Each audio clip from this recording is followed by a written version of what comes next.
My topic is solving linear equations using algebra tiles. What are algebra tiles? Algebra tiles are math manipulatives to help visualize an equation and help understand algebraic thinking. It is a more concrete approach to algebraic concepts.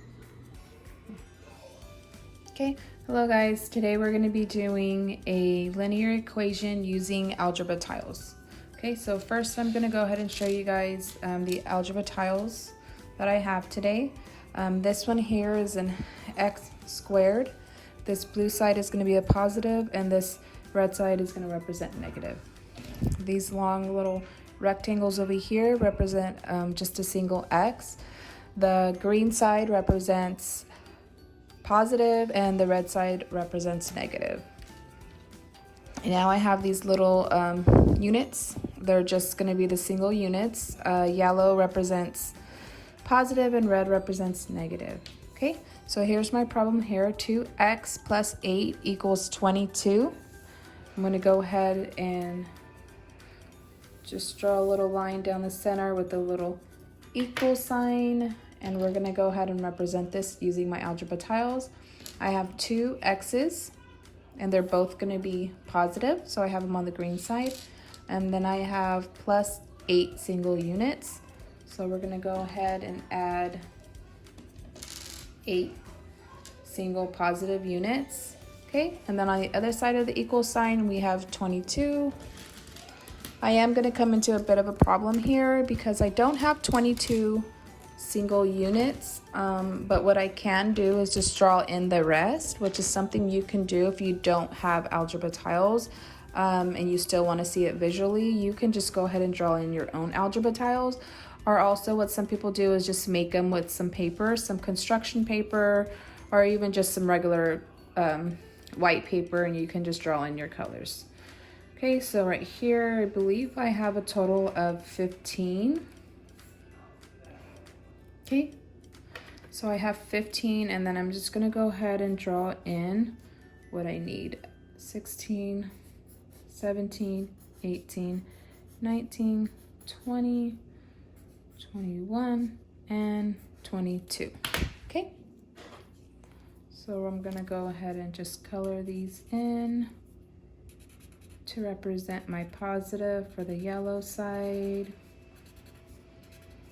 Okay, and as you can see, now we have 2x plus 8 equals 22.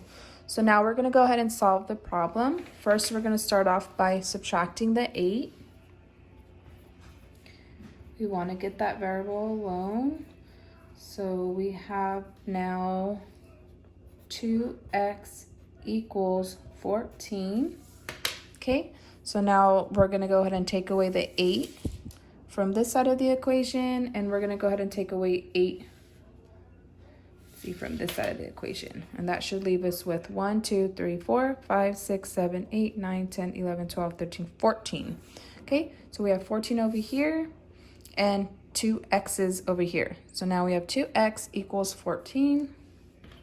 Now we're going to go ahead and divide by 2, and that's going to leave us with x equals 7. So we're going to separate our x's here, and we're going to separate our single units here evenly. Okay, so that's going to leave us with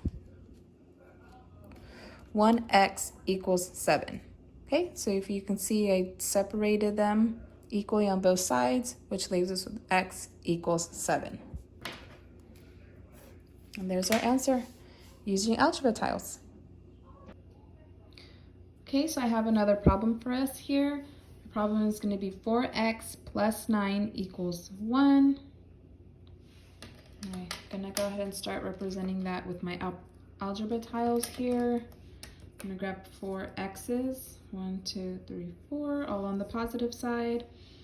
And then I'm going to go ahead and grab 9 single units to represent that plus 9. See here, we have 8 and 9, and then you can see there's a 1 on this side, positive 1. So I have 4 x's plus 9 equals 1. Okay, so now we're going to go ahead and solve the problem.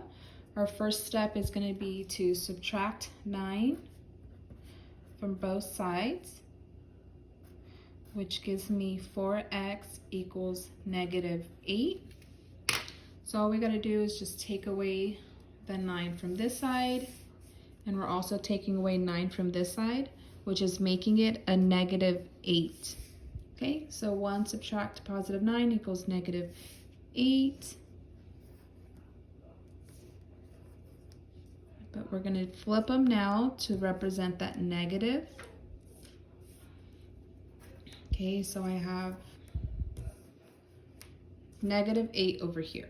Okay, so that's 4x equals negative 8.